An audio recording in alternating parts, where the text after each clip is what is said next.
In the name of Allah, the most beneficent, the most merciful. What caused me to become Muslim is because I was searching for the truth. This was right after the Civil Rights Movement, and the Civil Rights Movement brought out the reality of the problems for African Americans, problems for everything, but nobody had real solutions. And at that point, I was searching. I eventually ran into a friend, or somebody who became a very close friend, who invited me to Islam in a way that I couldn't refuse.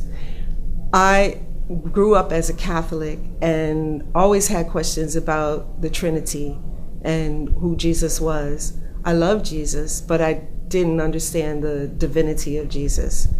And when I sat with this brother who explained to me about Jesus, about Moses, about God, and about his oneness, and the fact that he sent all the prophets, and that he sent it to mankind so that we would know what God really wanted us to do. It was the offer that I couldn't refuse. And so I took my Shahada, and I took my Shahada in June 21st. So the first day of summer was my first day of being a Muslim. I'm more of a Christian now than I was before, you know. Being born American, I know that the truth of the fact is most Christians don't practice their religion. And I went through that whole process. But when I was Catholic, I went to Catholic school, and as a student, I learned about Jesus, and I learned to love Jesus, and I learned to love the people who believed in him, who proved that belief by the sacrifices that they made. And I always wanted to aspire to be that type of person. And when I became Muslim and learned that, Jesus is a messenger of God, and that Allah gave him the power to do everything that he was able to do, because Allah has the power to do anything. He created the heavens and the earth, and the creation of the heavens and the earth are far more amazing than the creation of mankind. And he could create a man, and he could give him the power to raise the dead and what have you. And this is what Jesus said. One of the things that I did do is, after I became Muslim, after a few years, I read the Bible again. And I read the red-lettered Bible, where it just highlights what Jesus said. And I read through all the things that Jesus said, and he didn't really say that he was the Son of God. And he didn't invite the people to believe that he was the Son of God. He invited the people to God. He said the greatest of all commandments is to love your Lord, your God, with your whole heart, soul, mind, and strength. And he said that's what all the prophets came to teach. And it's true. And that's what Muhammad taught. And then he said, and the second thing is to love your neighbor as yourself. And that's what all the prophets taught. And it just shows the oneness of Allah, that he sent each and every prophet to mankind so that we would have the opportunity. He didn't leave us, he didn't just put us here and leave us here. He put us here with a purpose, and he let us know what it was all throughout history.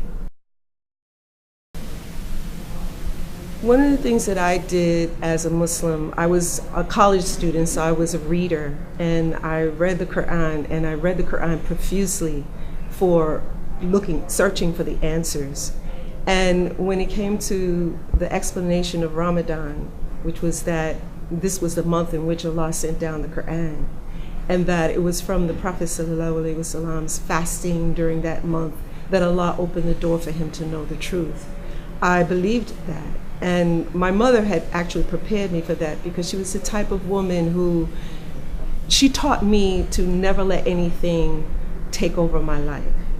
And she also taught me to fast, because as a Catholic, she used to do Lent. And we would always have to give up something. And so I had given up many things in the past. And so Ramadan, fasting in the month of Ramadan, was very easy for me. And eventually I learned that it was a way of purifying my heart and opening my mind and helping me to understand who Allah is and the truth that he wanted me to understand. And so I just fell in love in every year. And because I became Muslim in 1971, my first Ramadan was in October. And then it backed up all the way through the summer. and then into the winter, and now we're back to the summer again. So this is my second time fasting in the summertime. Then I was young, I was ready to go, and I could do anything. Now I'm much older, and so it's interesting because we've done a couple of years now during hot months, and I can still do it. And one of the things that I learned is that Allah allows you and He empowers you to do whatever He asks you to do. So it's not anything to be afraid of.